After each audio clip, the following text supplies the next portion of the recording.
श्री राधे राधे। भक्तों, भगवान से प्रेम होने के पहले यदि प्रभु का कोई आकर्षण प्राप्त हो जाए, अर्थात भगवान की कोई दिव्य अनुभूति हो जाए, उनकी वंशी सुनाई पड़ जाए या उनकी मधुर दिव्य वाणी सुनाई पड़ जाए या उनके मंगलमय छवि का दर्शन प्राप्त हो जाए, तो प्रेम होने में फिर देरी नहीं होती है। लेकिन ये कृपा तो बहुत ही मुश्किल से हो पाती है। हाँ, अवतार काल में ये कृपा कुछ सुलभ हो जाती है। अन्य समय में, जैसे वर्तमान में अवतार काल नहीं होने से मुरली रव नहीं सुनाई पड़ेगी, दर्शन भी नहीं मिलेगा, दिव्य वाणी प्रभु की नहीं सुनाई पड़ेगी, तब तो फिर संतों का चरित्र ही सुन करके हम आगे बढ़ सकते हैं, क्योंकि संतों के चरित्र में वो सुनने को मिलेगा कि कृष्ण किस किस प्रकार से लीला करते हैं, और उनकी लीला ही हमको उनकी ओर खींच कर ले जाएगी।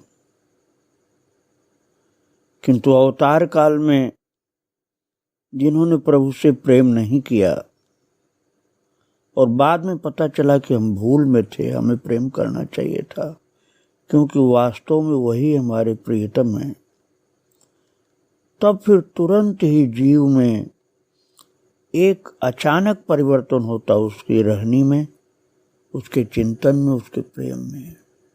वो सच्चा प्रेमी हो जाता है।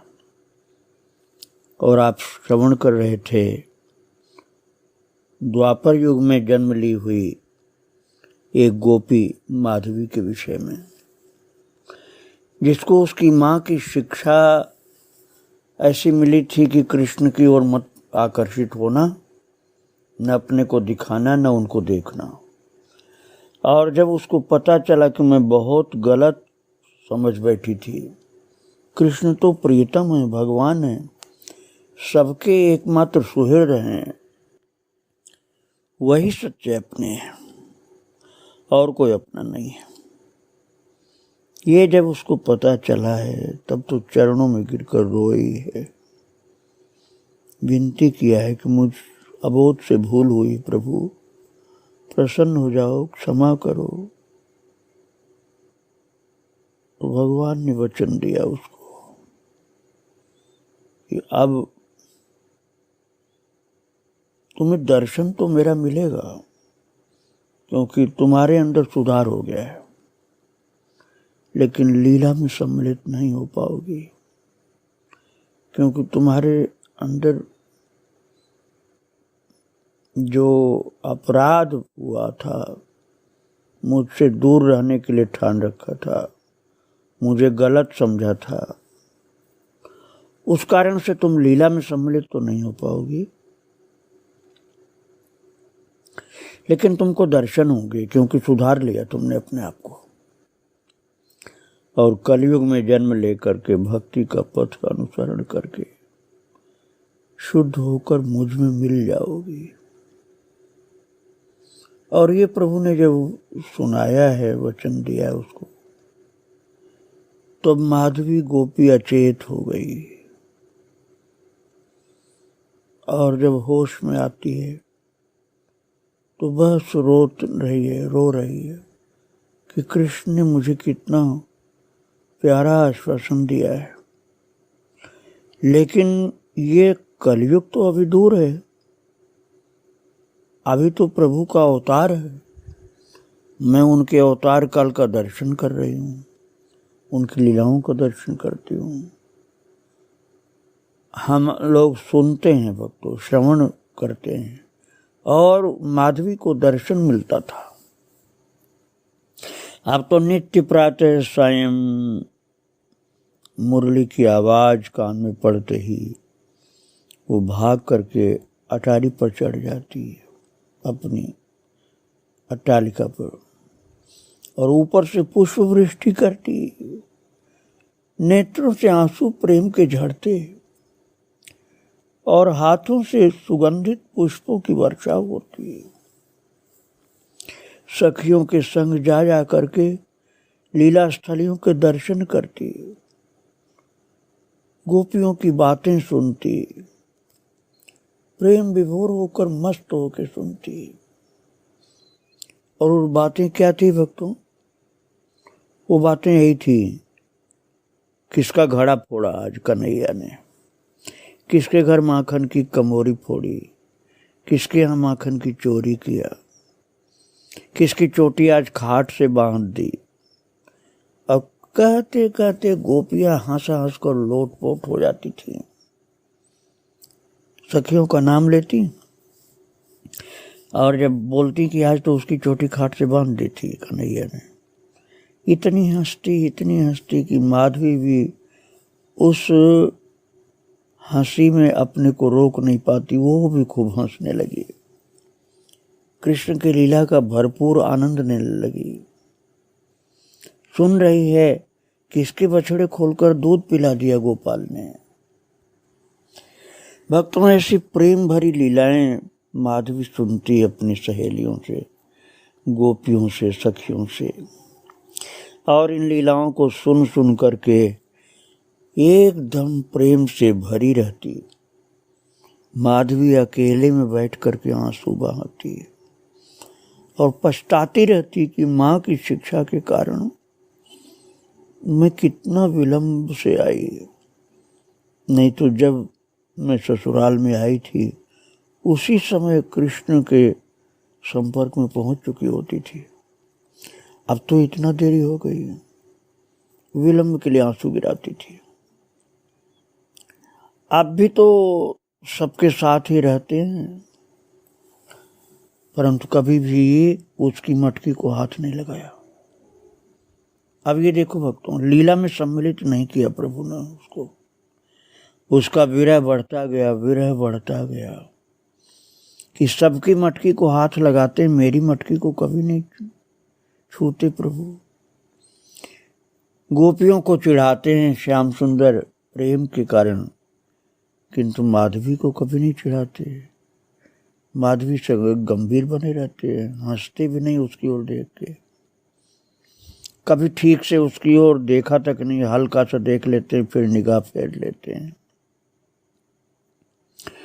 दर्शन का आनंद मिलता था, श्रवण का आनंद मिलता था, स्पर्श का आनंद नहीं मिलता था, तो उसको मन में दुख रहता था। तो माधवी की सास बार बार पूछती, क्या बात है बहू, शरीर में कहीं कष्ट रहता है क्या तुझको, कुछ दुखता है बेटी, तू ठीक से कुछ खाती पीती नहीं, क्या मायके की याद आ रही है?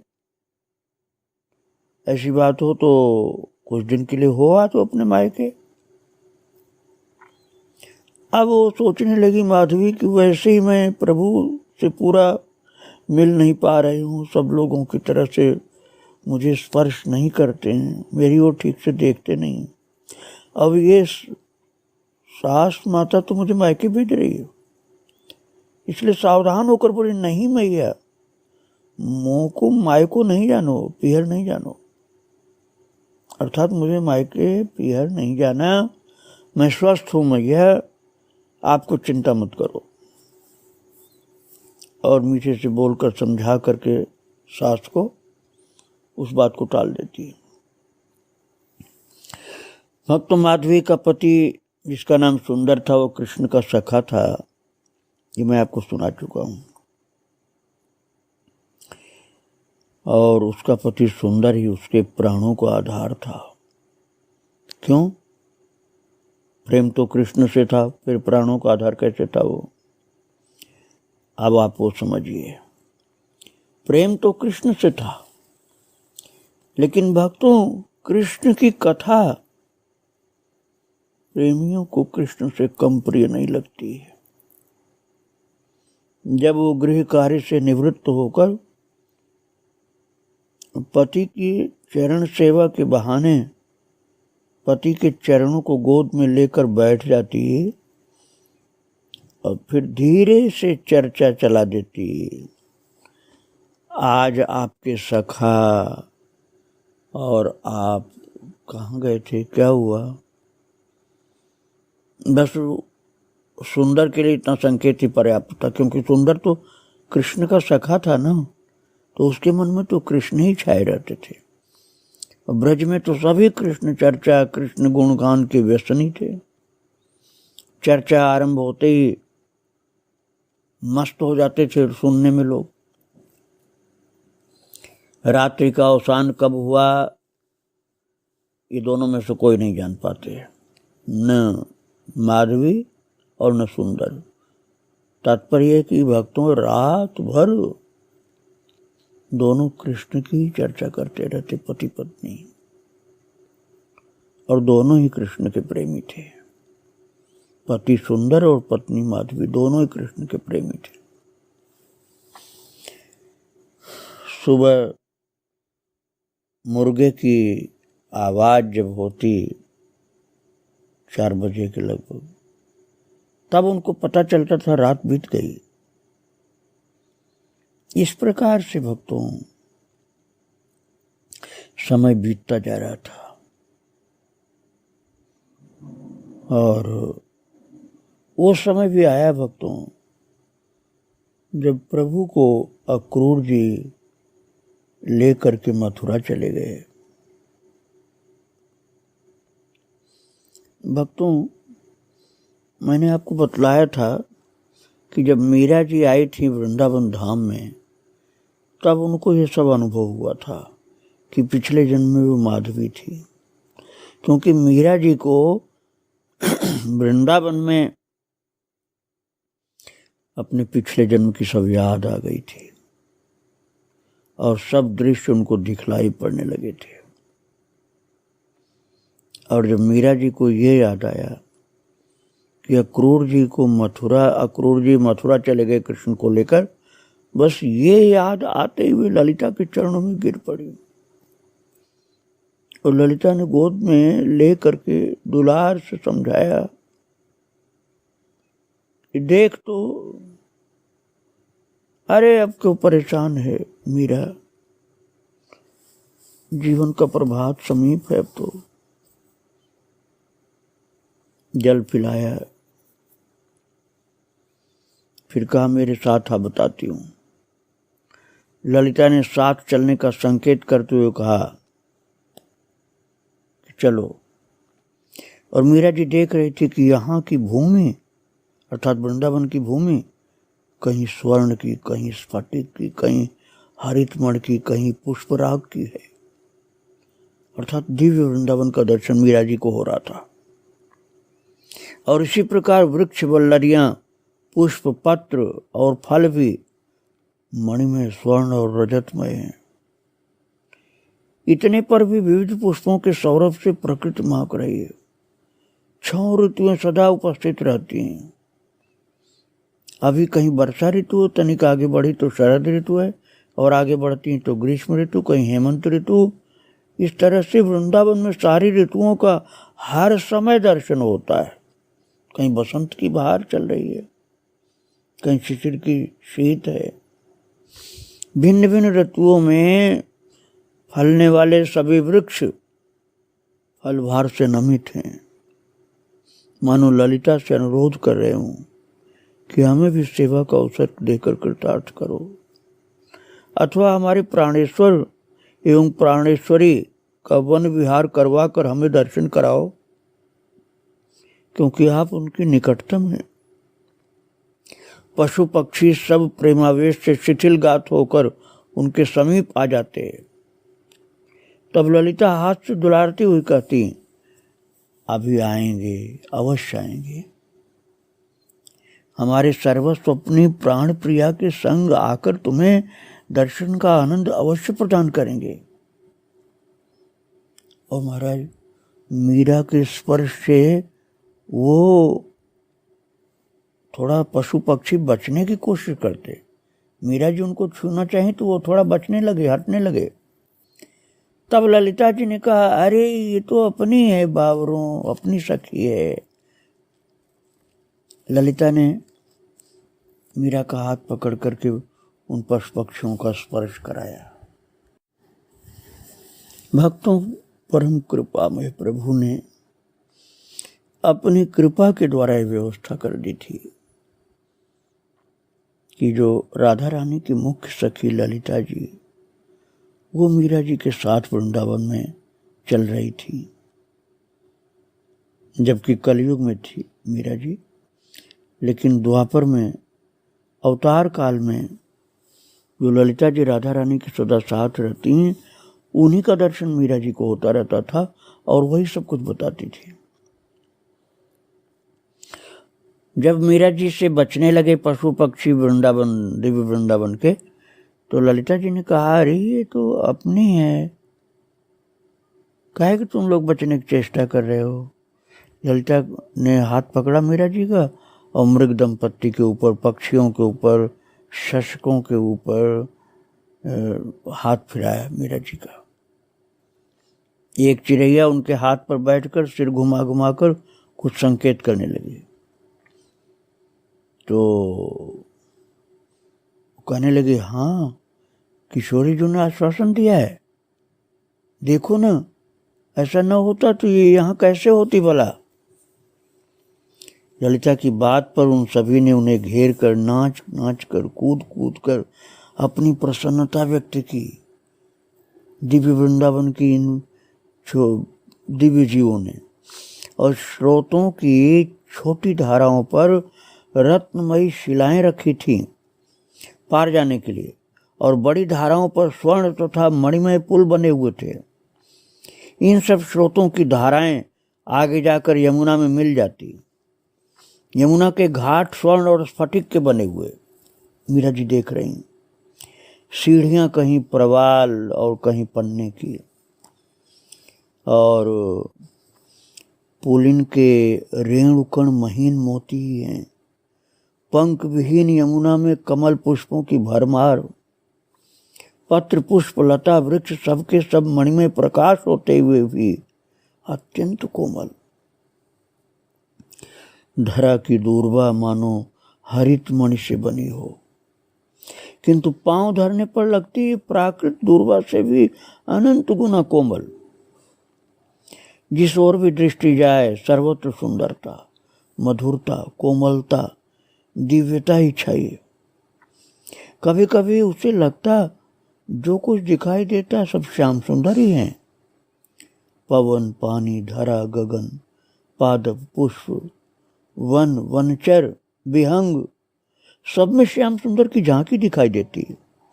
यहाँ तक कि सखियों और राधा रानी जिनका दर्शन मीरा जी को हो रहा था, राधा रानी में भी कृष्ण ही दिख रहे हैं और जीव जंतु तक में कृष्ण दिखलाई पड़ रहे हैं, सखियों में भी कृष्ण दिखलाई पड़ रहे हैं।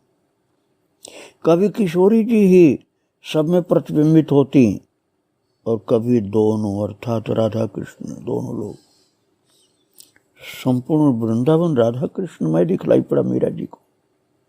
केवल नाम मात्र सुन लेने से पशु पक्षी प्रेम परवश होकर ऐसे रोमांचित हो जाते कि उस समय उन्हें पहचान पाना कठिन हो जाता कि ये किस जाति का पक्षी अथवा पशु है। मीरा को तो सखियां श्याम सुंदर और किशोरी जो भी रत्नमय प्रतीत होती। उनके कुंडलों का प्रतिबिंब कपोलों पर स्पष्ट दिखलाई पड़ता। उनके दांत ऐसे लगते जैसे हीरा चमक रहे हैं, आधर प्रवाल की तरह, और देह पुष्पराग और नीलमणि निर्मित दिखाई देते। किंतु उन देहों की कोमलता, स्निग्धता, मधुरता चिंतन से भी परे का था।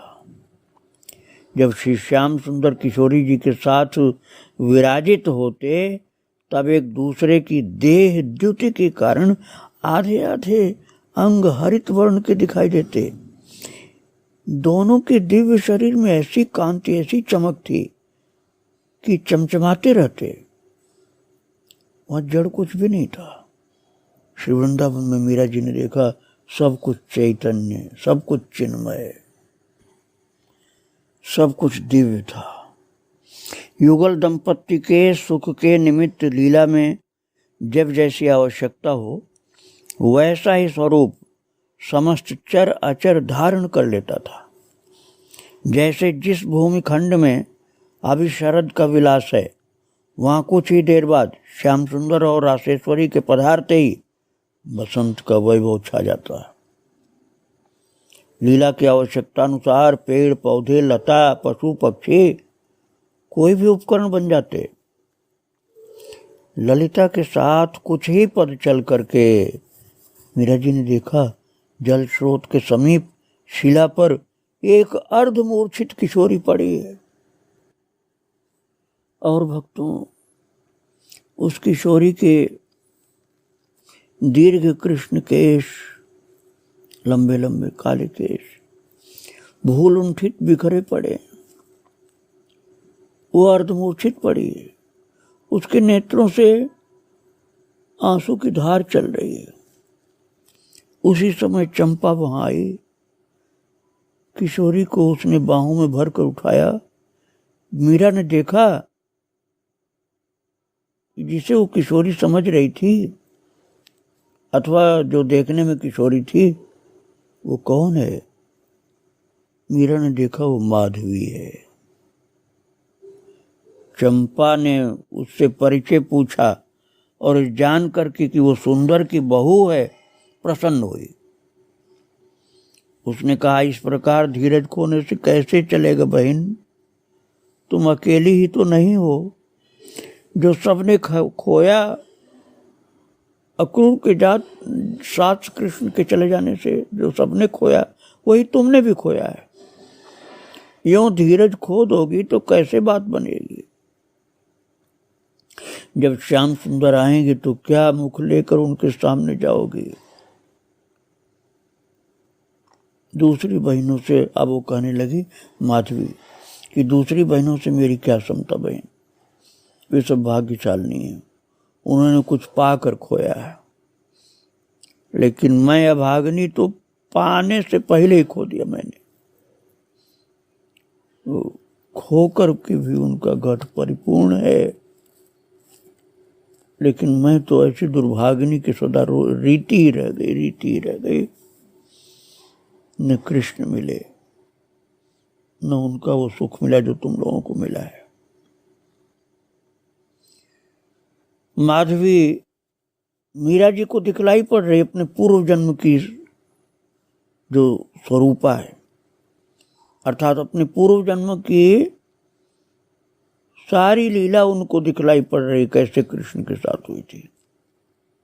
मीरा जी को श्री वृंदावन में दिखलाई पड़ रहा है कि वो पहले जो माधवी थी वो रो रही है।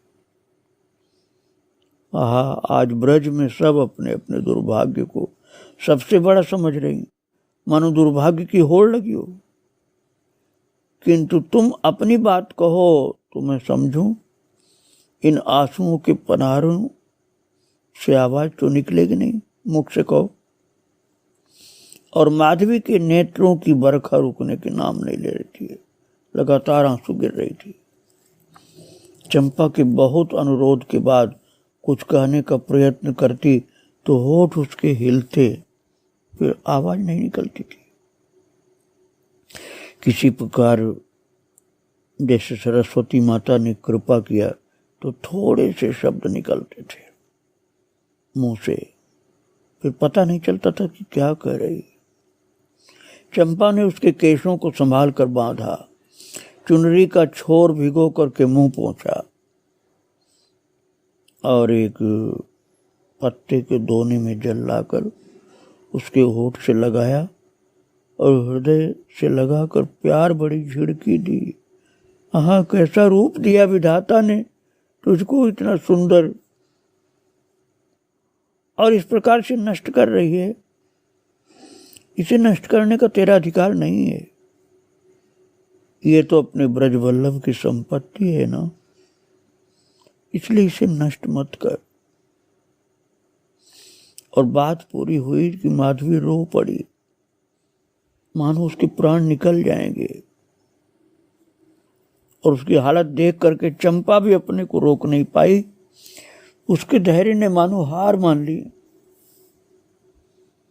आंखें बरबस बहने लगी और वो कहने लगी, लगता है ये मर जाएगी। तो बड़े प्यार से कहा चंपा ने, क्योंकि वो भगवान की वही सखी थी जिसको चंपक लता बताया जाता है, उसी को चंपा कहा जा रहा है भक्तों। उसने कहा, माधवी अब शांत हो जा, इस तरह से मत चीत्कार कर, नहीं तो मेरे हाथ से मार खाएगी तू। बहुत समझाया है। माधवी के कंठ से ऐसी आवाज आ रही थी जैसे कोई जीव जंतु मर रहा हो, मरने की सी आवाज आ रही थी। आंखों से प्रवाह आंसू का थमता नहीं था। माधवी ने रुकते अटकते शब्दों में अपने कंठ से सारी व्यथा सुनाई कि मुझे लीला में भी सम्मिलित नहीं किया, हल्का सा मुझको देखते थे, मैं मिल भी नहीं पाई, और कहा है कि कलयुग में मेरा फिर से जन्म होगा और तब मैं उनसे मिल जाऊंगी, उन्हीं में मिल जाऊंगी कलयुग में। अरे सखी, कलयुग कब आएगा? कितनी दूर है कलयुग? कब तक मुझे कलयुग में पहुंचना होगा? भवाटवी की भयानक अंधेरी गलियों में कब तक चलकर तब कलयुग में पहुंचूंगी जब उनसे मिलूंगी। अब वो कलयुग की जैसे प्रतीक्षा कर रही और रो रही। भक्तों, वही माधवी जी मीरा बनती हैं और माधवी का अनुभव मीरा जी को श्री वृंदावन धाम में इस प्रकार से हो रहा था। आगे आप पुनः चरित्र सुनेंगे। आज यहीं प्रणाम करके विराम दे रहा हूँ। श्री राधे राधे, जय श्री राधे राधे।